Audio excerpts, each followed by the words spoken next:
দুনিয়াবি চিন্তা, এই পৃথিবীটা একটা ধোঁকা। উইগরের ভাইরা, এই পৃথিবীটা একটা ধোঁকা, একটু থামেন, sit down and think about that. মৃত্যু সম্পর্কে ভাবেন। The most certain thing in our life is death. আমাদের জীবনের সবচেয়ে সুনির্দিষ্ট নিশ্চিত বিষয়টা হচ্ছে মরণ। মরা লাগবেই, চলে যেতে হবে, ঠিক কিনা? তো এই দুনিয়ার মায়াজালে আটকে পড়ে আমরা আখিরাতকে, মৃত্যুকে বেমালুম ভুলতে বসেছি। বিশ্বনবী বললেন কিয়ামতের আগে মানুষের এই টেন্ডেন্সি হবে, মানুষ বড় বড় ইয়াতাতাওয়ালুনা feel বুনিয়ান, people will start to compete constructing high rises building in the cities, সমাজে বড় বড় টাওয়ার বানানো শুরু করে দেবে। এটা আছে না নাই? এরপর বিশ্বনবী বললেন যুহুরুন নিসা আল কাসিয়াত আল আরিয়াত আল মাইলাত আল মুমিলাত, কিয়ামতের আগে পোশাক পরিহিতা নেকেড উলঙ্গ নারীদের সংখ্যা বেড়ে যাবে। বুইগরে মাশাআল্লাহ সব পর্দা মেইনটেইন করে, আশা করি। হ্যাঁ, স্থানীয়রা পর্দা করে, আলহামদুলিল্লাহ, আল্লাহ তুমি কবুল করো। কিন্তু গোটা বাংলাদেশের দৃশ্য কি বুইগরের মতো? না, ভয়ঙ্কর। বিষ্ণু বললেন কাসিয়াত আল আরিয়াত আল মাইলাত আল মুমিলাত, পোশাক পরিহিতা উলঙ্গিনী, মানে বোরকাও পরবে, বোরকাওয়ালি, তিনি বোরকা পরেন কিন্তু টাইট ফিটিং বোরকা, আছে না নাই? তো এতে আপনি, আমার মায়েরা, আমার বোনেরা, আমি আপনাদেরকে সবসময় সম্মান দিয়ে কথা বলার চেষ্টা করি, একটু বোঝেন। এই যে আপনি টাইট ফিটিং এর বোরকাটা পরলেন, এতে লাভটা হলো কি? আপনার দেহের উঁচু নিচু ভাঁজ টের পাওয়া যায়, আপনার সৌন্দর্য প্রকাশ পেয়ে যায়। হেজাব আল্লাহ এমনি এমনি দেয় নাই, যার সম্মান বেশি ওটা প্যাকেট বেশি। কথা কন, ডায়মন্ডের আংটি ওই রাস্তার মধ্যে বিক্রি করে না? স্বর্ণের আংটি না, ওইটা স্পেশাল মার্কেটে বিক্রি করে। কোন মার্কেটের সামনে পুলিশ রাইফেল নিয়ে দাঁড়ায় থাকে না, কিন্তু স্বর্ণ মার্কেটের সামনে রাইফেল আছে না নাই? ভিতরে স্পেশাল সিকিউরিটি আছে না নাই? গ্লাস ফিটিং করা, ওইখানে সিকিউরিটি আলাদা, স্পেশাল লকার আছে না নাই? কারণ এটার দাম বেশি, তাই এটা পর্দা বেশি, প্যাকেট বেশি। সুবহানাল্লাহ পড়ে। নারীদেরকে তো ইসলাম মর্যাদা দিয়েছে। বিষ্ণু বলেছেন দুনিয়া কুল্লুহা মাতা ওয়া খায়রু মাতা'আদ দুনিয়া আল মারআতুস সালিহা, দুনিয়ার সব হলো সম্পদ, আর এই সব সম্পদের মধ্যে সবচেয়ে দামি সম্পদ হচ্ছে নেককার নারী। এদের পেটগুলা খনি। এই নেককার নারীগুলো যদি হিজাব মেইনটেইন করে, এই পেটগুলো থেকে আল্লাহ ওয়ালা বের হবে, নাজমুস সাকিব বের হবে, কারি আহমদ বিন ইউসুফ আল আজহারি বের হবে, বড় বড় মুফাসসিরে কোরআন বের হবে। আর যদি হিজাব না করে, জি বাংলা স্টার জলসা নিয়ে মশগুল হয়ে থাকে, হ্যাঁ, টেন্ডারবাজ, চাঁদাবাজ, ডাকাত, এগুলো বের হবে। ওজনে কম দিবে, খাদ্যে ভেজাল দিবে, মাছে ফরমালিন দিবে, গাঞ্জার টাকার জন্য লাথি মেরে মারে ঘর থেকে বের করে দিবে। এজন্য নারীরা, আমার বোনেরা,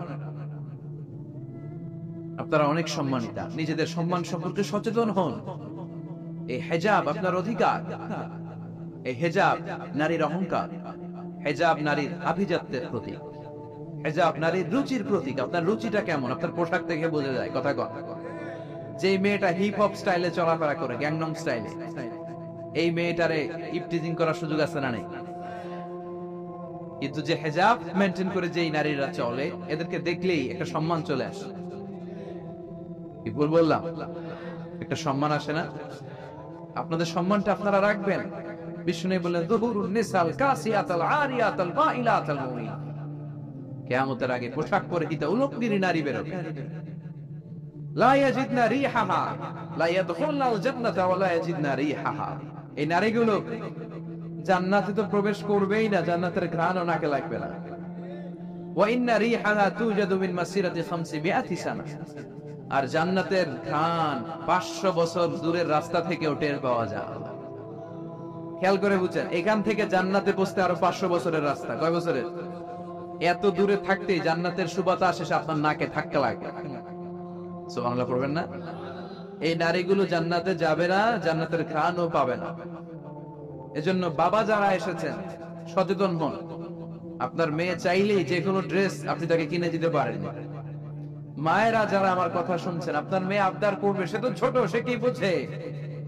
কিন্তু দেখবেন অনেক বিয়ের অনুষ্ঠানে আমি দেখেছি, মায়ের বয়স হচ্ছে 60, মায়ের হাত মোজা, পা মোজা, বোরকা লাগাইছে 2টা, পাশে ষোড়শী, অষ্টাদশী, তন্নি, সুন্দরী, সুস্নিগ্ধা এক মেয়ে, বয়স মাত্র 18, ওর বুকে ওন্না নাই, ওটা গলায় শোভা পাচ্ছে। 60 বছরের বুড়া মহিলার দিকে কেউ তাকাবে? ওনার তো ডেট এক্সপায়ার্ড, ডেট এক্সপায়ার্ড। সৌন্দর্য যা ছিল সব শেষ। তার দিকে তাকাবে না, তার উঠতি বয়সের তরুণ মেয়েটার দিকে অনেকে তাকাবে, কারণ এটা জেনেটিক্যাল একটা ইস্যু। একটা পুরুষ একটা নারীর দিকে জেনেটিক্যালি আকৃষ্ট হবে, এটাই স্বাভাবিক, ঠিক কিনা? এজন্য আপনার হাত মোজা পা মোজা আপনার দরকার ছিল না, আপনি পাতলা কাপড় পরলেও সমস্যা নাই। কথা কন, হাত মোজা পা মোজা দরকার ছিল আপনার যুবতী মেয়েটার হাতে, যুবতী মেয়েটার পায়ে।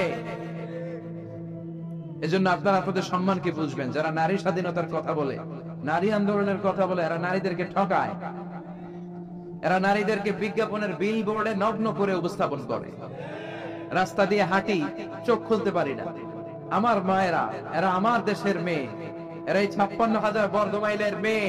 এই মেয়েগুলোকে উলঙ্গ ভাবে হাফ নেকেট করে এই সিনেমা হলগুলোর পোস্টার গুলো যে দেওয়া হয়েছে, এতে সম্মান বেড়েছে না কমেছে? ওদিকে চোখ তুলে তাকানো যায়? এজন্য নারী স্বাধীনতার কথা যারা বলে, এদের কথায় ফাঁদে পা দিবেন না।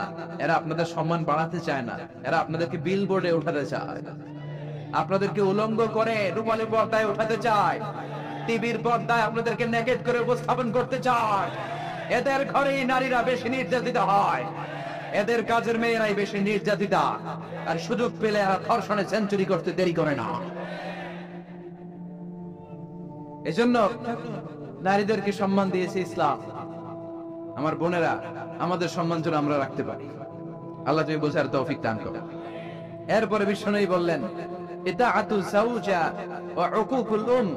কিয়ামতের আগে বিয়ে করার পরে ছেলেগুলো মাকে ভুলে গিয়ে স্ত্রীর পেছনে পেছনে দৌড়াবে, স্ত্রীর আনুগত্য করবে। এরকম নমুনা আছে না নাই? বই ঘরে আছে? হ্যাঁ, কিছু কিছু মুরব্বী অনেক পজিটিভ, মাশাআল্লাহ, সবকিছু ইউনিক। কিছু কিছু অথবা নাই, এদিক থেকে আওয়াজ আসতেছে আছে, হয়তো কিছু কিছু আছে, কিছু কিছু নাই। জেনারেলাইজ করা ঠিক হবে। তো এই জন্য মাকে ভুলে যাওয়া যাবে না। মায়ের দোয়া বড় দোয়া, মায়ের দোয়া সবার আগে কবুল। বুলেট মারলে বুলেট মিস হয়, মায়ের দোয়া মিস হয়? খবরদার। স্ত্রী চলে গেলে নতুন স্ত্রী পাওয়া যায়, মা মরে গেলে মা পাওয়া যায়। তাই বলে আমি বলছি না আপনার স্ত্রীকে ডিভোর্স দেন না, বুঝান, মাকেও বুঝান, স্ত্রীকেও বুঝান, বুঝানোর চেষ্টা করেন। সমাজের এখন সবচেয়ে বড় সমস্যাটা হচ্ছে শাশুড়িরা চায় আমি ডমিনেট করব, আমার এতদিনের গড়া সংসার। বউ এসে কয় না, আমি আইছি মাগার আমি সব খেয়ে হলাম। আচ্ছা না নাই? এই যে সবাই ডমিনেট করতে চায়, এটা সমস্যা। সমাধানটা কি? সমাধানটা হচ্ছে আমাদের শাশুড়ি যারা আছে সমাজের, তাদের উচিত বৌমাটারে নিজের মেয়ের মতো মনে করা। নিজের মেয়ের যে এখানে বিয়ে দিছে ওইখানে কিন্তু খুব খোঁজ নেয়, মা তোর কি অবস্থা, তোর কষ্ট হবে কিনা, ইত্যাদি ইত্যাদি। কিন্তু ছেলের বউ করে যারা আনছে এর দিয়ে ইচ্ছে মতো কাজ করা, এরকম টাকা আছে না নাই? ডাবল স্ট্যান্ডার্ড, এটা ঠিক না। আর বৌমা যারা আছেন, ঘরের বৌমা, এরা শাশুড়িকে একটু মায়ের মতো মনে করেন না, কারণ একদিন আপনিও শাশুড়ি হতে চলেছেন, একদিন আপনিও শাশুড়ি হবেন। রং ধরা যৌবন জং ধরে শেষ, আপনারও ছেলে হবে, এই ছেলের বিয়ে করাতে হবে, এই ছেলের বউ এসে আপনার ঘরে তাই করবে আপনি আপনার শাশুড়ির সাথে যা যা করেছেন। এই ছোট্ট হিসাবটা বুঝতে চায় না। শাশুড়ির উচিত বৌমাকে নিজের নিজের মেয়ের মতো করে আদর করা, যত্ন করা। বৌমাদের উচিত শাশুড়িকে মায়ের মতো সেবা করা। এই মিউচুয়াল আন্ডারস্ট্যান্ডিংটা থাকলে কোনো ঘরে আর ঝগড়া হবে? শাশুড়ি বৌমা, আল্লাহ সবাইরে তুমি কবুল করো। তো কিয়ামতের আগে মারে ভুলে যাবে, মাকে ভুলে গিয়ে স্ত্রীর পেছনে পেছনে দৌড়াবে। খবরদার, খবর। আপনি নামাজি হতে পারেন, মুসল্লি হতে পারেন, হাজী সাহেব হতে পারেন, কিন্তু মা যদি বদদোয়া দেয় আপনার সব শেষ, দুনিয়াও শেষ, আখিরাতও শেষ। মায়ের মর্যাদা বাবার চেয়ে 3 গুণ বেশি। হামালাতহু উম্মুহু, কারণ বাবা পেটে ধরে নাই, পেটে ধরছে কে? ওয়াহানান আলা ওয়াহান, 8 মাস 10 মাস এই বোঝাটা বাবা বহন করে নাই, করলো কে? ফিসালুহু ফি আমাইন, 2 বছর বাবা দুধ খাওয়ায়নি, দুধ খাওয়ালো কে? মায়ের এক ধার দুধের দাম কাটিয়া গায়ের চাম, বাপস বানাইলেও ঋণের শোধ হবে না, এমন দরদি ভাবে কেউ হবে না আমার মা দুধ ঠিক কিনা? লাউ কাতা'তা জিলদাক, আপনার গায়ের চামড়া কেটেও যদি মায়ের পায়ের জুতা বানিয়ে দেন, কি বানিয়ে দেন? কি দিয়ে? গায়ের চামড়া দিয়ে। এই যে 2 বছর যে দুধ খাইলাম, এই দুধের এক ঢোক দুধের সুদটাও আদায় হবে না। এজন্য খবরদার, মাকে যেন আমরা বলে না যাই মা দোয়া করতে দেরি, ওই দোয়া কবুল হতে। আমরা ছোটবেলায় যে কত কষ্ট দিয়েছি, সবচেয়ে বেশি কষ্ট যখন দিয়েছি মাকে, ওই স্মৃতিগুলো আমাদের মনে পড়ে না। আপনার বয়স যখন 1 বছর, আপনি স্মৃতি হাতরে এত দূর যেতে পারবেন? 1 বছর বয়সে কি কি কষ্ট দিয়েছিলেন মনে আছে? মানুষের বয়স যখন 2, 3, 4 হয়, 4-5 বছর বয়সে, তখন তার কথাগুলো খেয়াল থাকে। কিন্তু সবচেয়ে কষ্ট কিন্তু মাকে বাবাকে আমরা দিয়েছিলাম যখন আমাদের বয়স 1-2 বছর ছিল। আর মায়ের পেটের ভিতরে যখন ছিলাম তখনও কষ্ট দিছি কি দেই নাই? এক একটা লাথি যখন মেরেছি আমার মা বেহুশ হয়ে যেত। আমাকে আপনাকে জন্ম দিতে যে আমার আপনাদের মা কতটা কষ্ট করেছেন খেয়াল করে শুনুন। চিকিৎসা বিজ্ঞানীরা বলে একজন সুস্থ মানুষ 45 ইউনিট পেইন, মানে ব্যথা, একসাথে সহ্য করতে পারে। ব্যথার তীব্রতা, সিভিয়ারনেস যদি এর চেয়ে বেড়ে যায়, হয়তো লোকটা বেহুশ হয়ে যাবে, নালে মরে যাবে। কিন্তু আমার আর আপনার মা আমাকে আর আপনাকে জন্ম দিতে যে ওই ডেলিভারি যখন দিয়েছিল, 57 প্লাস 57 ইউনিটেরও বেশি ব্যথা তিনি সহ্য করেছিল। যেটা কোনো অ্যাক্সিডেন্টে আমাদের দেহে প্রত্যেকের 206টা হাড্ডি, কোন সড়ক দুর্ঘটনায় আপনার দেহের 20টা হাড্ডি একসাথে টাস টাস করে ভেঙে গেলে যত ব্যথা, তার চেয়েও বেশি ব্যথা। জন্য খবরদার, খবরদার, মাকে যেন আমরা ভুলে না যাই। মায়ের দোয়া যেন নেই। কখনো যদি মায়ের সাথে বেয়াদবি করে থাকি, আমরা যেন মাফ চেয়ে নিই। রাজি আছি তো যুবকেরা? রাজি আছি সবাই? আমরা সবাই মায়ের দোয়া নিব। মায়ের দোয়া ছাড়া কেউ জীবনে সফল হতে পারে? মা যার চলে গেছে তারা জানে মা না থেকে কি যারা। মায়ের কথা মনে পড়ে না? যখন রাত্রি নিঝুম, এই চোখে ঘুম, একলা শূন্য ঘরে, তোমায় মনে পড়ে মাগো, তোমায় মনে পড়ে, জানি তোমার দোয়া পেলে উঠবো সকল বাধা ঠেলে, তোমার দোয়া সকল কাজে ঝরছে মাথায় পড়ে, তোমায় মনে পড়ে মাগো, তোমায় মনে পড়ে, যখন রাত্রি নিঝুম, এই চোখে ঘুম, একলা শূন্য ঘরে, তোমায় মনে পড়ে মাগো, তোমায় মনে পড়ে। ঠিক কিনা? আমরা যারা মা হারা, বাবা হারা, আল্লাহর কাছে আমরা কামনা করি, আল্লাহ আমাদের বাবা মাকে তাদের কবরগুলোরে তুমি জান্নাতের টুকরা বানিয়ে দাও। তো বিশ্বনবী যেটা বললেন এটাও আমাদের সমাজে পাওয়া যাচ্ছে, ঠিক কিনা? এরপর বিশ্বনবী বললেন যুখরুফাতুল মাসাজিদ ওয়াত তাবাহি বিহা, কিয়ামতের আগে মসজিদ নিয়ে অহংকার শুরু হয়ে যাবে। মসজিদ নিয়ে দলাদলি, ভুই ঘরে মাশাআল্লাহ এগুলা নাই। ওই মসজিদ টাইলসের মসজিদ, আমরা এসি লাগাবো, ওইটাতে 3 তলা করছে আমরা 5 তলা করবো, ডিজাইন করবো এগুলা, কিন্তু আমরাও যে নামাজ পড়বো এই চিন্তা নেই। কথা কর, মসজিদের সৌন্দর্য হচ্ছে মুসল্লি দিয়ে, কি দিয়ে? কিন্তু আমাদের মসজিদ গুলো মুসল্লি শুন, ফজরের সালাতে বেহাল দশা, কথা বলেন, জোহরের সালাতে বেহাল দশা, আসরের বেহাল দশা, মাগরিবে একটু বাড়ায় আসে আবার বেহাল দশা, কথা বলেন। এজন্য মসজিদে গিয়ে সালাত পড়তে হবে। মসজিদ নিয়ে বাড়াবাড়ি করা যাবে, দলাদলি করা যাবে না। মসজিদকে আমরা এত ডিজাইন করি, এটাও নিষেধ। মসজিদের সামনের দেয়ালে ঘড়ি টড়ি, লাইটিং ফাইটিং এগুলো যত কম দেয়া যায়, তাহলে দৃষ্টিটা ওইদিকে যাবে, পেছনে হবে। যার ঘড়ি দেখা দরকার পেছন থেকে দেখে, সামনের জায়গাটা হবে ফ্রেশ। কিন্তু এরকম মসজিদ বাংলাদেশে খুঁজেই পাওয়া যায় না, কথা বলেন। বিশ্বনবীর মসজিদ ছিল, বুখারীর বর্ণনা, ওয়াকানা সাফুল মসজিদি জারিদুন নাফল, বিশ্বনবীর মসজিদে নববীর ছাদ ছিল খেজুর পাতা দিয়ে তৈরি, ডালা দিয়ে তৈরি ছাদ। আর মসজিদে নববীর ফ্লোর ছিল বালুর ফ্লোর, বৃষ্টি হলে কাদামাটি হয়ে যেত।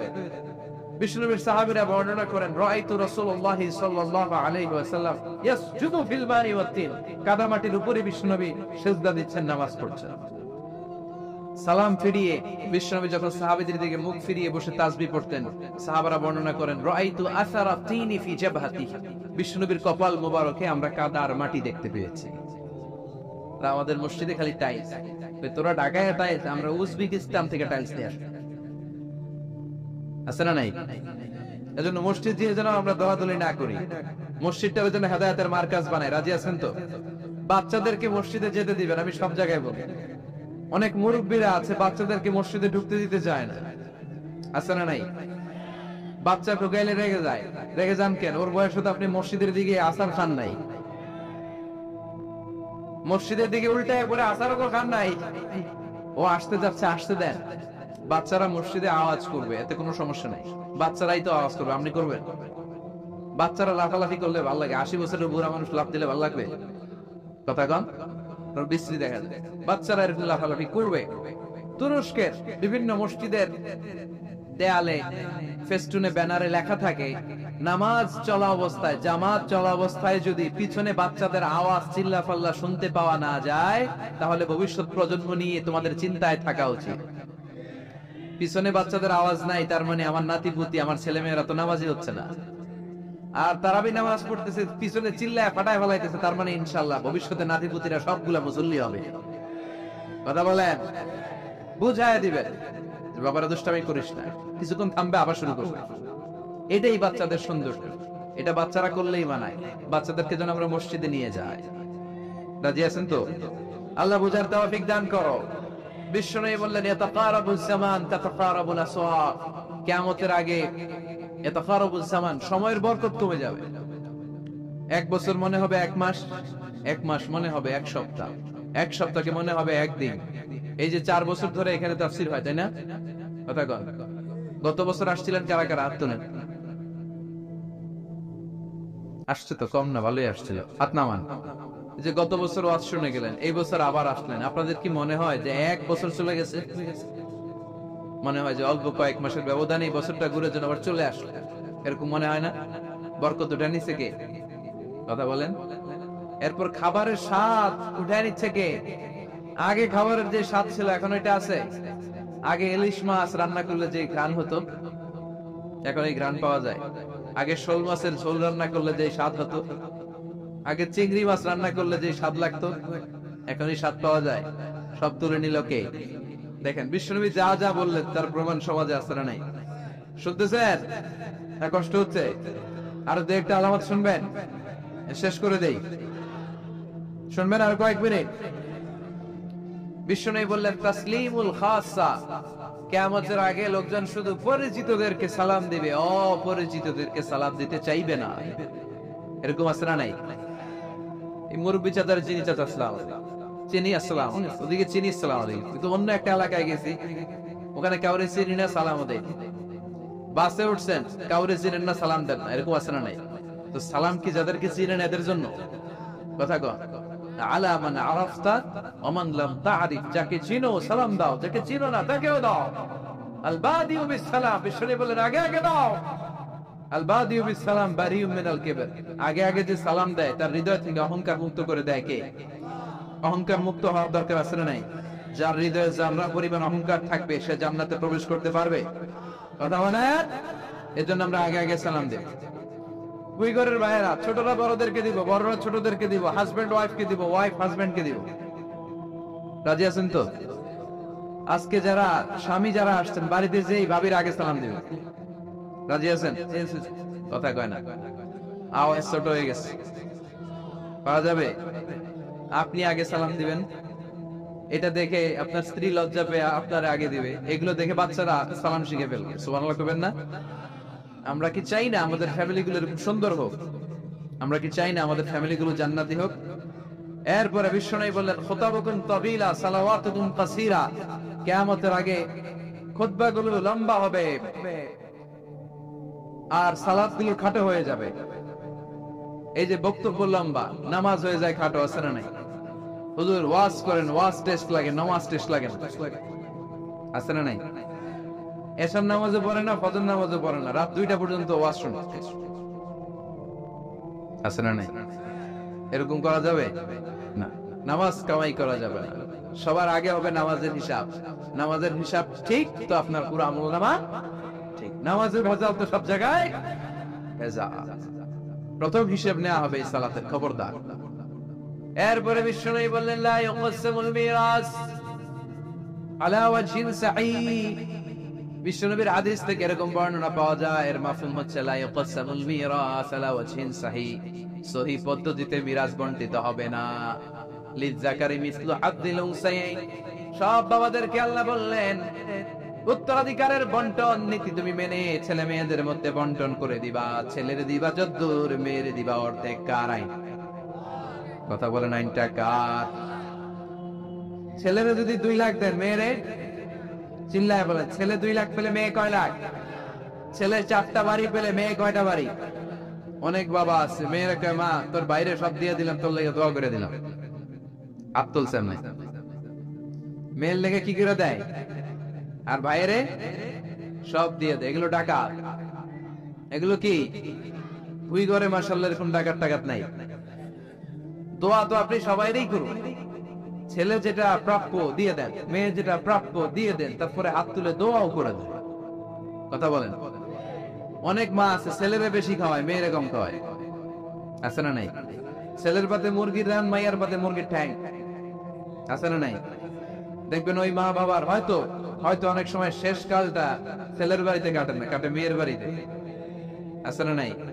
কারণ প্রকৃতির একটা মায়ের আছে না নাই? শেষ মাইরটা আল্লাহ দিবে। শেষ মাইরটা কার? আল্লাহ ছাড় দেয়, ছেড়ে দেয়। আল্লাহ কি দেয়? কি দেয় না? আল্লাহ সব মনে থাকে।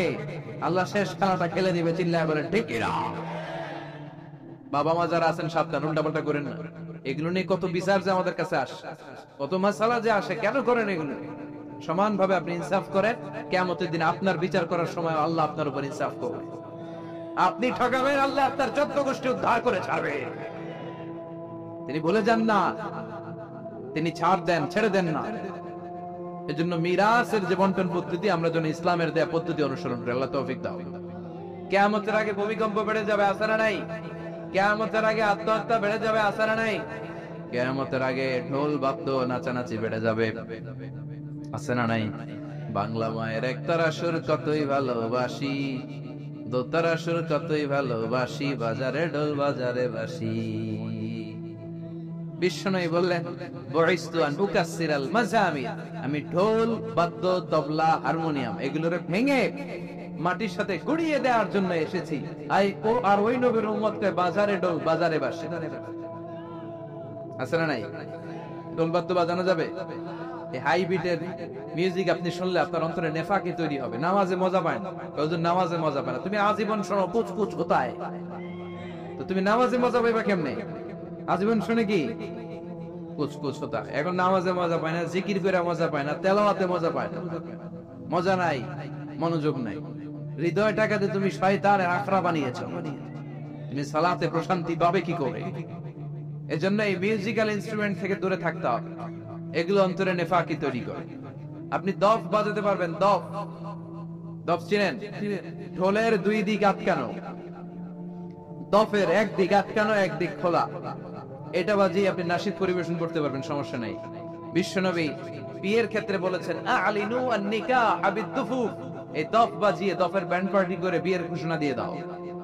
ঈদের দিন বিশ্বনবী সোয়ার, কিন্তু ছোট্ট মেয়েরা এসে দফ বাজিয়ে নাচ গান করতেছে, ছোট মেয়েরা।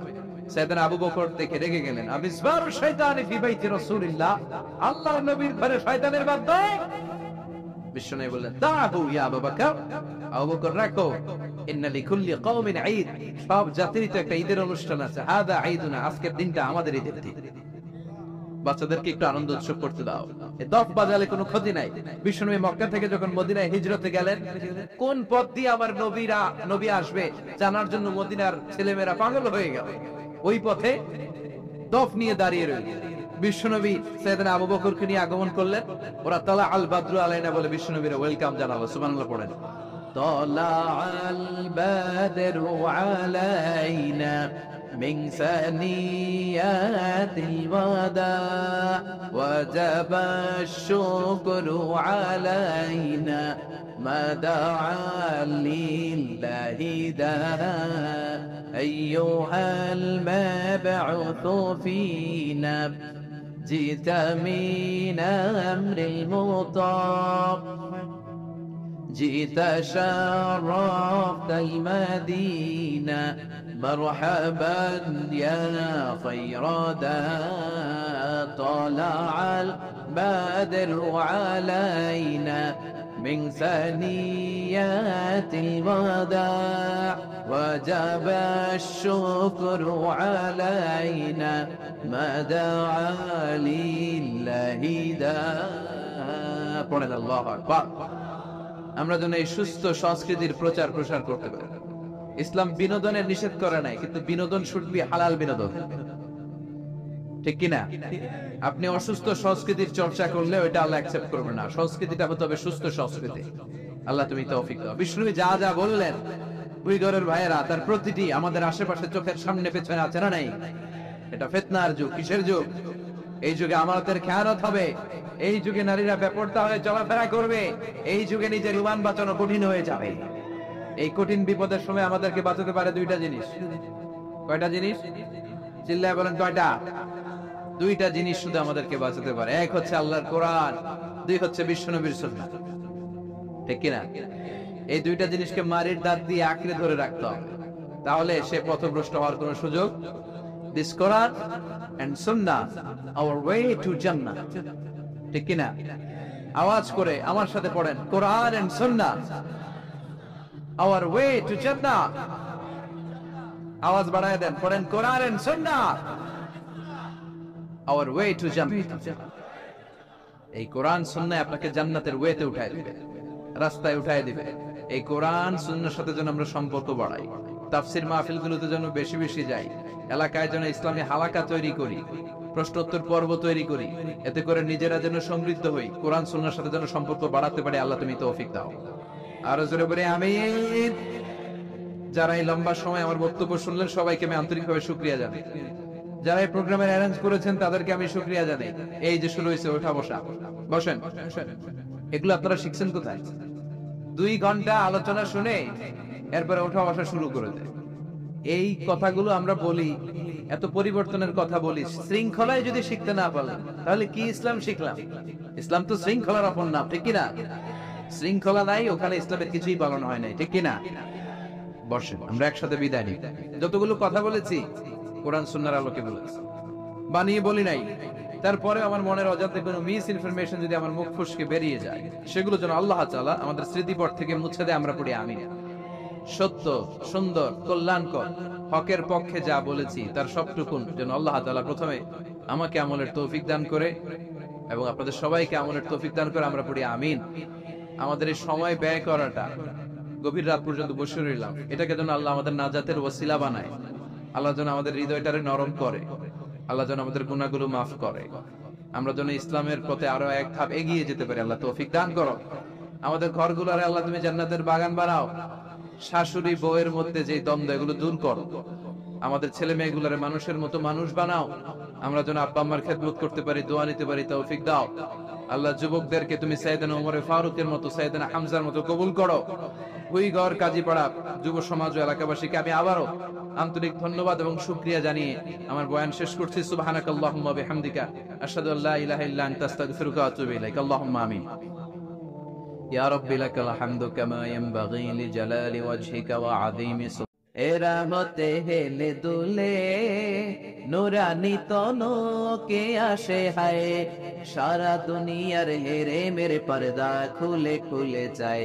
সে যে আমার কামলিওয়ালা কামলিওয়ালা, তার ভাবে বিভোর রাগা পায়ের তলে, পর্বত জঙ্গল টলে মল টলে, উরমা খেজুর বাদাম জাফরানি ফুল ঝরে ঝরে যায়। সে যে আমার কামলিওয়ালা কামলিওয়ালা।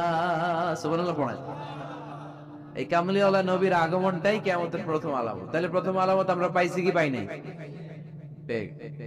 এরপরে বিষ্ণু বলেছেন যুহুর কাসরাতিল ফিতান বিআনওয়াইহা, কিয়ামতের আগ দিয়ে সমাজে ফিতনা ফাসাদ বেড়ে যাবে। পারিবারিক ফিতনা আমাদের আছে না নাই? সামাজিক ফিতনা, একটু আওয়াজ করে উত্তর দিবেন। রাষ্ট্রীয় ফিতনা, নারী ঘটিত ফিতনা, খালি ফিতনা। আপনি যেদিকে তাকাবেন ওদিকে ফিতনা। আপনি চাইলেও আপনার ঈমান বাঁচাতে পারছেন না। আমরা চাই আমার চোখটা হেফাজত করব, পারছি না। ইউটিউবে ঢুকলাম, জাকির নায়েকের লেকচার শুনে, ইউটিউবে ঢুকলাম, শায়েখ সুদাইসের তেলাওয়াত শুনে, ওদিকে তেলাওয়াত বাজে আর নিচে সাজেস্টেড ল্যাংটা ভিডিও আছে না নাই? কই যাব আমরা? কিভাবে বাঁচাবো আমাদের চোখ? বায়ে অশ্লীলতা দেখে ডানে তাকাই, দেখি ওদিকে অশ্লীলতা, আবার বায়ে তাকাই, ওখানে অশ্লীলতা, সামনে তাকাই অশ্লীলতা, আবার পেছনে তাকাই অশ্লীলতা, নিচে তাকাই অশ্লীলতা, উপরে তাকাই ওদিকে অশ্লীলতা। আমরা যাব কই? আন-নাযার সাহমুন মাসমুম মিন সিহাম ইবলিস। এই দৃষ্টি শয়তানের বিষ মাখানো তীরবানের মধ্য থেকে ভয়ঙ্কর তীর। এই তীর দিয়ে শয়তান যুবক যুবতীদেরকে কাবু করে ফেলে। একটা যুবক যুবতীর মধ্যে প্রথমে আই কন্টাক্ট হয়।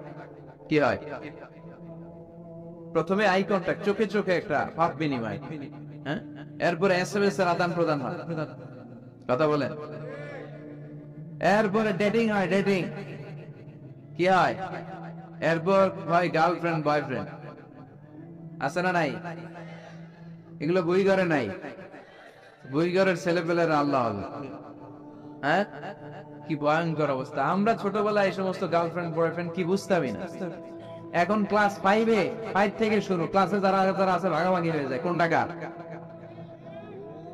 আছে না নাই?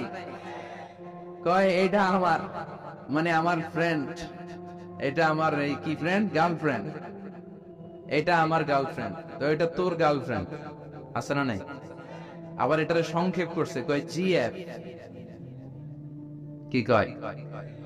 তোমাদের এগুলা নাই তো? হ্যাঁ আছে, অর্ধেক কয় আছে, অর্ধেক কয় নাই। খুব চালাক এরা। প্রিয় ভাইয়েরা, এগুলো আমাদের সংস্কৃতি নয়। বিবাহ বহির্ভূত যে কোনো ধরনের নারী পুরুষের সম্পর্ককে হারাম করেছে কে? আসুন আমরা বিয়েটাকে সহজ করি, আর্লি ম্যারেজ ক্যাম্পেইন করি। আর কত বলবো, যতদিন বেঁচে থাকি বলবো, বিয়েটারে সহজ করে দেয়। ছেলের বাবা যারা আছেন, মেয়ের বাবা যারা আছেন, বিয়েটা সহজ করে দেয়। তা না হলে এই যে 14ই ফেব্রুয়ারি গুলো যায়, আছে না নাই? কি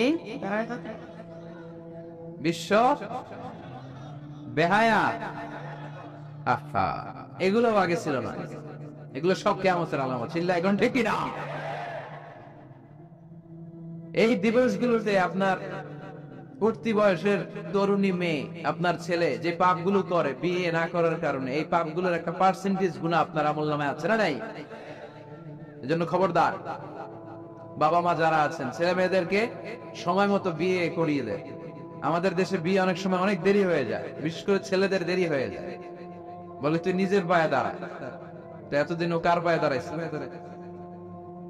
ও তো নিজের পায়ে দাঁড়িয়েছে, একটু সহযোগিতা করেন না আপনি, বিয়েটা সহজ করে দেন। বিয়ে হচ্ছে ভালো কাজ পৃথিবীতে নাই।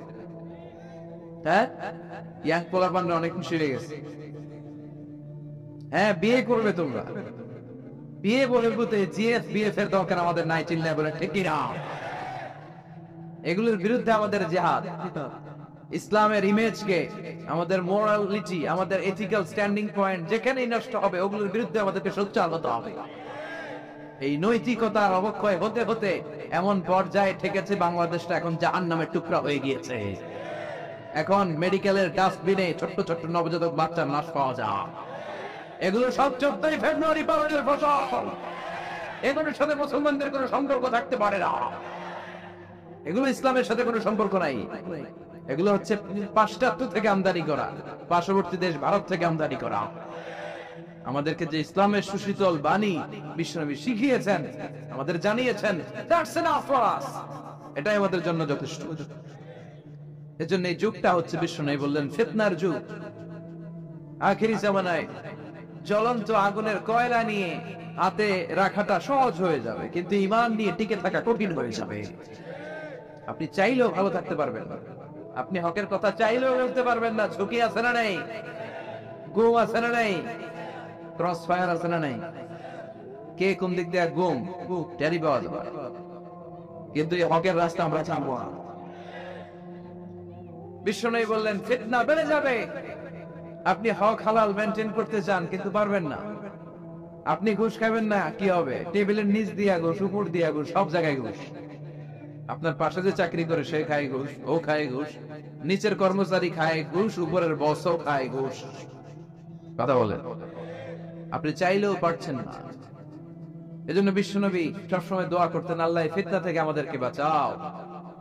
বিশ্বনবী পড়তেন, আল্লাহুম্মা ইন্না নাউযু বিকা মিনাল ফিতান মা যাহারা মিনহা মা বাচান। হে আল্লাহ, প্রকাশ্য অপ্রকাশ্য সব ফিতনা থেকে তুমি আমাদেরকে বাঁচাও। চিল্লায় পড়েন আমিন। আওয়াজ করে আমার সাথে পড়েন, আল্লাহুম্মা ইন্না নাউযু বিকা মিনাল ফিতান মা যাহারা মিনহা ওয়া মা বাতান। এর মানে হচ্ছে, হে আল্লাহ, প্রকাশ্য অপ্রকাশ্য, দেখা যায় দেখা যায় না, এরকম সব ফিতনা থেকে তুমি আমাদেরকে বাঁচাও। তাহলে এই যে বিশ্বনবী বললেন কিয়ামতের আগে ফিতনা বেড়ে যাবে, এই আলামতটা সমাজে আছে না নাই? আমাদের আশেপাশে ফিতনা আছে না? আচ্ছা, এরপর বিশ্বনবী বললেন খুরুজ মুদ্দাঈন নবুওয়া, কিয়ামতের আগ দিয়ে ভণ্ড নবী দাবিদার বেড়ে যাবে। বুখারীর বর্ণনায় বিশ্বনবী বললেন, ততক্ষণ পর্যন্ত কিয়ামত হবে না যতক্ষণ না 30 জন ভণ্ড নবী দাবিদার বেরোবে। ভণ্ড নবী দাবিদার, একটাও নবী না। কুল্লুহুম কাযযাবুন দাজ্জালুন, সবগুলো মিথ্যাবাদী, কাযযাব আর দাজ্জাল। বিশ্ব নবী হচ্ছেন সর্বশেষ নবী। আমার নবীর পরে আর কোন নবী আসবে? আমার রাসূলের পরে আর কোন রাসূল আসবে? এই কথাটা যারা মানবে না তার ঈমান থাকবে। মা কানা মুহাম্মাদুন আবা আহাদিম মির রিজালিকুম ওয়ালাকিন রাসূলুল্লাহি ওয়া খাতামান নাবিয়্যিন। মুহাম্মদ তোমাদের কোন ছেলেদের পিতা নয়, তিনি হলেন আল্লাহর রাসূল, তিনি হলেন শেষ রাসূল। খাতামান নাবিয়্যিন, সাইয়েদনা আদম থেকে শুরু করে নবী আসার যে ধারাবাহিকতা, এটা বিশ্ব নবীর মাধ্যমে এই চেইনটাকে কাট অফ করে দিয়েছে কে? আমার নবীর পরে কোন নবী নাই। বিশ্ব নবী বলতেন, লা নাবিয়্যা বা'দি ওয়ালা রাসূল, আমার পরে নবীও নাই, রাসূলও নাই, তবে লাউ কানা বা'দি নাবিয়্যুন লাকানা উমর, আমার পরে যদি কেউ নবী হতো আমার সাহাবী ওমর নবী হয়ে যেতে।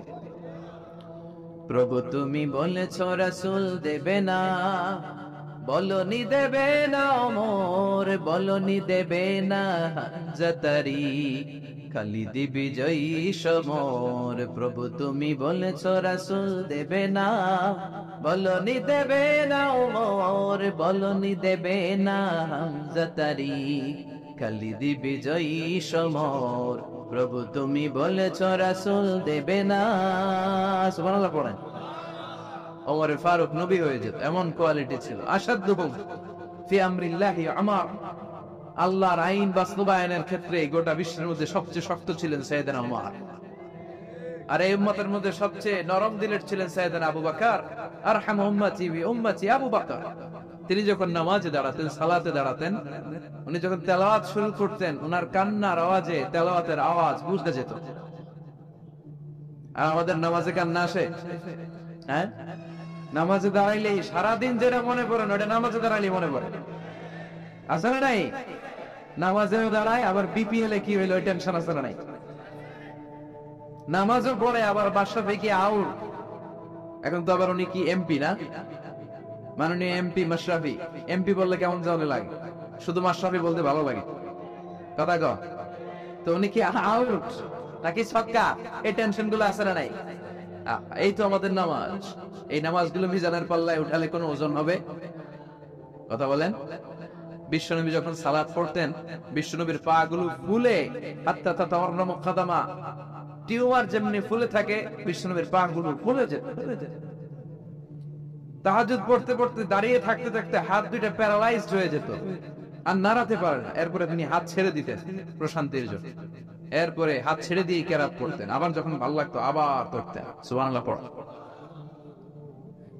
আলী কারামাল্লাহু ওয়াজহার পায়ের ভেতরে এক যুদ্ধে তীর ঢুকে গেল। এই তীর টেনে বের করা যায়, তীর টান দিলে উনি চিৎকার মারেন, জখম হয়েছে অনেক ভিতরে। বিশ্বনবী বললেন, আরে না বিসসালাহ ইয়া বিলাল, আকিমিস সালাহ, বেলাল আযান দাও, নামাজ শুরু করুন। নামাজ শুরুর আগে আরেক সাহাবীরে বললেন, আলী যখন জামাতের কাতারে দাঁড়াবে, তুমি নামাজে না দাঁড়িয়ে আলীর পায়ের সামনে যে ওই পায়ের তীরটা টান দিয়ে বের করবা। সুবহানাল্লাহ পড়েন। একামত হলো, বিশ্বনবী সালাত শুরু করলেন। বিশ্বনবীর কথা অনুযায়ী ওই সাহাবী যে আলী কাররামাল্লাহু ওয়াজহার পা থেকে টান দিয়ে তীরটা বের করে নিয়ে আসলেন, ফিনকি দিয়ে রক্ত বের হলো, জায়গাটা রক্তে সয়লা, কিন্তু সাইয়েদনা আলী কাররামাল্লাহু ওয়াজহা টেরি পায়। সালাত শেষ, উনি দেখেন পায়ের মধ্যে তীর নাই, রক্তের সয়লাব, যেখানে দাঁড়ালেন ওখানে খালি রক্ত। বিশ্বনবীর বললেন, ও নবী আমার পায়ের তীর কই?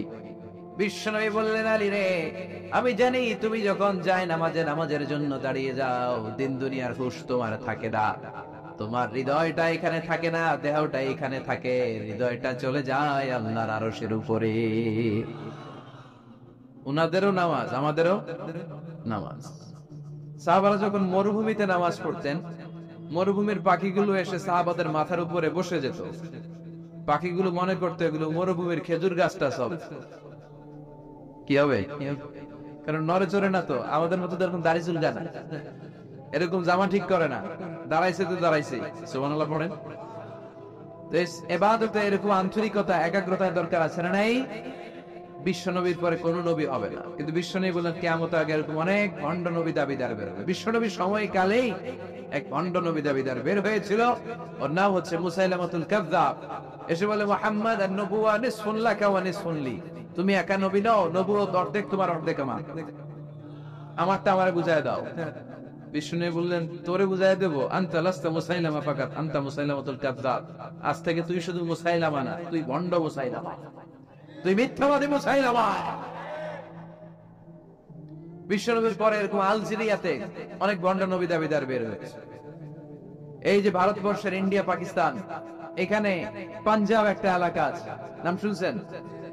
গোলাম মির্জা গোলাম আহমদ কাদিয়ানী, এই বেয়াদবটাও নবুয়ত দাবি করেছে।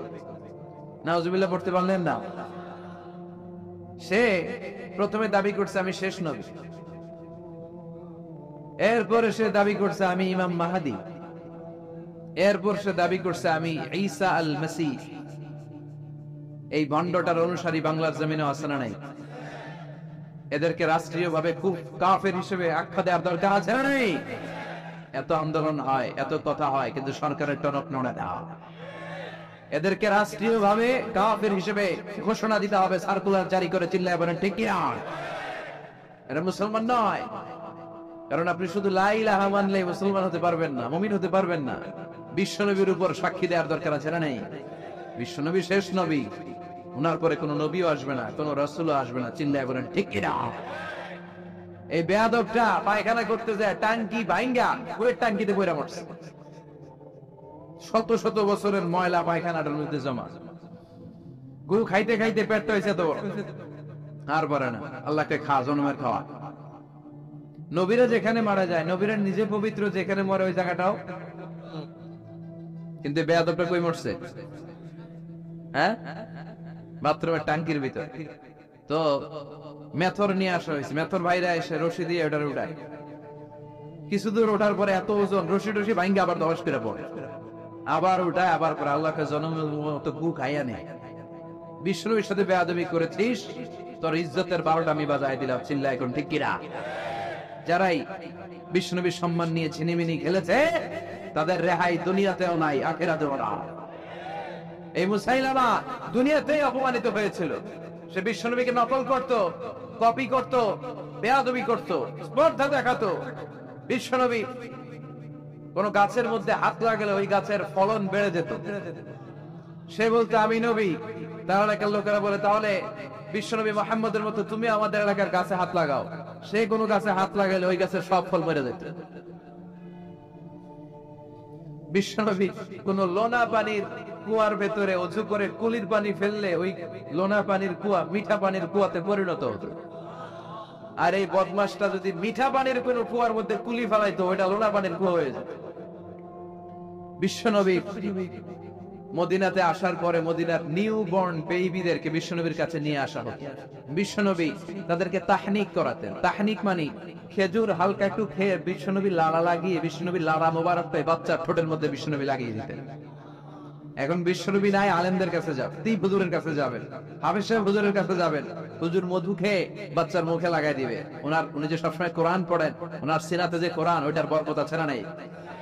বিশ্বনবী তাহানিক করতেন, খেজুর খেয়ে ওই লালা মিশ্রিত খেজুর বাচ্চার মুখে লাগিয়ে দিতেন আর বাচ্চার মাথায় হাত তুলিয়ে দিতেন। বিশ্বনবীর হাত মদিনার যে সমস্ত নবজাতক বাচ্চাদের মাথায় লেগেছে, বাচ্চাদের মাথার চুল বড় করে দিয়েছে কে?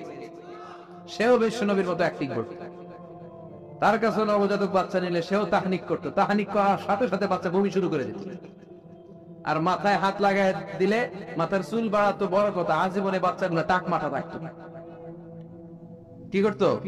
টাক মাথা। তার মানে কি? বেয়াদবির পরিণাম, অপমান দুনিয়া থেকেই শুরু হয়ে যায়।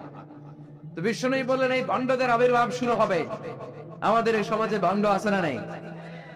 দুদেল বান্দা কালমা চোর, না পায় শ্মশান না পায় গোর, দিন থাকিতে আইরে পথে ছাইড়া দে ভণ্ডামি, ভণ্ডামি ভণ্ডামি ভণ্ডামি, ছাইড়া দে ভণ্ডামি।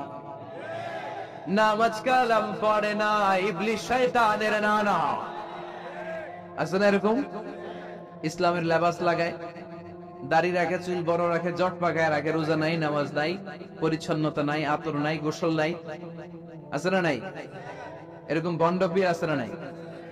হক্কানি পীর যারা, তাদের বিরুদ্ধে আমার কোনো কথা নাই, কারণ এদেশে অনেক লক্ষ লক্ষ হিন্দুরা এই হক্কানি পীরদের হাতে হাত রেখে কালিমা পড়ে মুসলমান হয়েছে। তাদেরকে আমরা সাপোর্ট করি। আমাদের বিরুদ্ধাচারণা হুঙ্কার হচ্ছে ভণ্ডদের বিরুদ্ধে। এই দেশে এত ভণ্ড পীর, এই দেশে যত ভণ্ড পীর আছে, অনেক দেশের জনসংখ্যাও এত নাই। কথা বলেন? অনেক ভণ্ড পীর আছে সারা বছর নাকি গোসল করে না, বছরে করে একবার, ওই গোসলের পানি মুরিদরা খায় সব সাবান। আছে না নাই? এগুলোর সাথে আমাদের কোনো সম্পর্ক। বিশ্বনবী বললেন এরকম ভণ্ডদের আবির্ভাব সমাজে হবে কিয়ামতের আগে। এই আলামতটা সমাজে আছে না নাই? দেখেন বিশ্বনবী যাই বললেন অক্ষরে অক্ষরে মিলে যায়। এরপরে বিশ্বনবী ফরমান কাসরাতুল হারাজ, কিয়ামতের আগে হারাজ বেড়ে যাবে। সাহাবারা বললেন ওমাল হারাজ ইয়া রাসূলুল্লাহ, হে নবী হারাজ কি? বিশ্বনবী বললেন হাদা হুয়াল হারাজ, হাদা হুয়াল হারাজ। কি বুঝলেন? মারামারি, কোপাকুপি, যুদ্ধ। আছে না নাই? আমরা কি যুদ্ধ চাই? যুদ্ধ নয় আরে যুদ্ধ নয়, নয় আর কোন তাজালা, সেই পৃথিবী আমাদের সকল মানুষের হোক নিরাপদ আবাস, সেই পৃথিবী আমাদের সকল মানুষের হোক নিরাপদ আবাস। We don't want to see anyone in the whole world, we don't want to see anyone in the whole world. ঠিক কি না? আমরা কোনো যুদ্ধ দেখতে চাই না, মারামারি দেখতে চাই না, অন্যায় হত্যাকাণ্ড বিচার বহির্ভূত কোন হত্যাকাণ্ড আমরা দেশে দেখতে চাই না। বিশ্বনবী বললেন কিয়ামতের আগে এগুলো বেড়ে যাবে।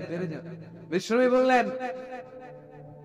যে হত্যা করবে সে জানবে না কেন আমি হত্যা করলাম। এরকম হত্যা দেশে আছে না নাই? উপরের নির্দেশ, উপরের টেলিফোন, শুট করো, পোশাকি বাহিনী পিস্তল আছে, শুট করে দিল, কিন্তু কেন সে মারলো ওই সৈনিক জানে না। এরকম আছে না নাই? আবার যে নিহত হইল সেও জেনে মরতে পারলো না যে আমি কেন বললাম। কথা কন। আহা, এই বাংলার বিভিন্ন নদীতে, মাঠে ঘাটে হাত বাঁধা, পা বাঁধা, চোখ বাঁধা, বস্তাবন্দি করা লাশ পাওয়া যায় কি যায় না? এই দুনিয়ায় তারা বিচার পায় নাই, কিন্তু এগুলোর বিচার আছে না নাই? এগুলোর বিচার যদি না থাকতো, the worldly life will be a joke. এই পৃথিবীটা একটা জোকিং হইতো, জোকিং। জোক করার জন্য আল্লাহ পৃথিবী বানায় না। যেগুলোর বিচার এই জমিনে আমরা পাই নাই, সেগুলোর বিচার আখিরাতে হবে। সেদিন হবে আসল বিচার, সেদিন হবে ফাইনাল খেলা। সেদিন হবে কি খেলা? বিশ্বাস হয়? অপেক্ষা আছে না নাই? সবগুলোর বিচার হবে ইনশাআল্লাহ। মনে আপনার জমি মেরে খাইছে, দুনিয়া বিচার পান নাই, আহকামুল হাকিমিনের বিচার আছে না নাই? আপনাকে অন্যায় ভাবে আঘাত করেছে, দুনিয়ার বুকে বিচার পান নাই, আখিরাতে বিচার আছে না নাই? বিশ্বনবী বললেন এই মারামারিটা বেড়ে যাবে কিয়ামতের আগে। এখন দেখেন খালি মারামারি, কুপাকুপি। 2 টাকার টেম্পো ভাড়া লইয়া একজন আরেকজনের মাইরা ফেলেছে। কয় টাকা? নাউজুবিল্লাহ পড়বেন না? আল্লাহ এই ফিতনা থেকে তুমি আমাদের বাঁচাও। এরপর মিশনী বললেন দিয়াউল আমানা, কিয়ামতের আগ দিয়ে আমানতের খেয়ানত হবে। এটা আমাদের সমাজে আছে না নাই? বিশ্বনবী বললেন কিয়ামতের আগ দিয়ে আমানতের খেয়ানত হতে থাকবে। ইদা দুইয়াতিল আমানাতু ফান্তাযিরিস সাআ। সাহাবারা প্রশ্ন ছুড়ে দিলেন, ইয়া রাসূলুল্লাহ মাতা সাআ, কখন কিয়ামত হবে? বিশ্বনবী বললেন ইদা দুইয়াতিল আমানা, যখন আমানতের খেয়ানত হবে তখন কিয়ামত হবে। সাহাবীরা আবার প্রশ্ন ছুড়লেন, কাইফা ইদাআতুহা ইয়া রাসূলুল্লাহ, হে নবী আমানতের খেয়ানত কেমন করে হবে? বিশ্বনবী বললেন ইদা উসিদাল আমরু ইলা গায়রি আহলিহি ফান্তাযিরিস সাআ। যে লোকটা যেই চেয়ারে বসার যোগ্য নয় তাকে যখন ওই চেয়ারে বসিয়ে দেওয়া হবে তখনই কিয়ামত হয়ে যাবে। এরকম আমানতের খেয়ানত তো বুঝবারে নাই। ধরেন একজনকে আপনারা প্রধান বক্তা হিসেবে দাওয়াত দিলেন, জানে না কোরআন, জানে না হাদিস, জানে না বক্তৃতা, এটা কিয়ামতের আলামত না? এটা আমানতের খেয়ানত না? এই দেশে শিশু বক্তা আছে না নাই? তথাগণ এদিকে আর কি মানুষ হয়েছে, শিশু বক্তা হইলে 3 গুণ হবে, বিল্ডিং টিল্ডিং ভাঙ্গা, প্যান্ডেল ম্যান্ডেল খুইলা অবস্থা সারা। এত মানুষ ও যে কি বলে ও নিজেও জানে না, কি যে জানে না ওইটাই জানে না। সবকিছুর একটা বয়স আছে, তোমাকে পড়াশোনা করতে হবে, তোমাকে ডিগ্রি অর্জন করতে হবে, তোমাকে জানতে হবে, তোমাকে বিশ্লেষণ করার, অ্যানালাইসিস করার ক্ষমতা রাখতে হবে। ছোট বাচ্চা যদি মুরব্বির মতো কথা বলে আমরা এটা বেয়াদব বলি। আপনারা বই করে কি বলেন? বেয়াদব। পাশে খতিব সাহেব হুজুর, এখানে হাফেজ সাহেব হুজুর, এখানে ইমাম সাহেব হুজুর, এখানে কামিল মাদ্রাসার প্রিন্সিপাল, এখানে জগৎ বিখ্যাত মুহাদ্দিস, আর সে বেয়াদবের মতো পায়ের উপর পা তুলে আঙ্গুল দাঁড়িয়ে দাঁড়িয়ে কথা বলে। এটা কিয়ামতের আলামত। এগুলো বন্ধ করেন, এগুলোর সাথে ইসলামের সম্পর্ক নাই। যারা কোরআনের কথা জানে, যারা আলেম, তাদেরকে দাওয়াত করেন, জ্ঞান গর্ভ আলোচনা করবে, আপনার জীবনকে উজালা করে দিবে কে? কিন্তু লোক জড়ো করার জন্য এগুলো করে। আহা, তাফসীর মাহফিলের ভিতরে এই শো অফ, খালি লোক দেখানো মানসিকতা। কে আসলে বেশি লোক হবে এরা দাওয়াত করে। মাহফিল হইলে এরে লাগবে, ওরে লাগবে, এরে লাগবে। আমগো অবস্থা হালুয়া টাইট। 15,000 দাওয়াত ইনভাইটেশনের মধ্য থেকে 90টা প্রোগ্রাম রেখেছে এই বছর। 15,000।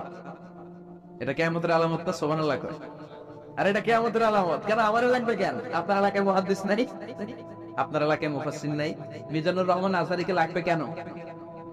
মিজানুর রহমান আজহারী যেখানে সুযোগ হবে 2-4 জায়গায় প্রোগ্রাম করবে। এখন তো ইউটিউবে সব দেখা যায় যে এত চ্যানেল, অনেক মাহফিলে এত শ্রোতাও নাই।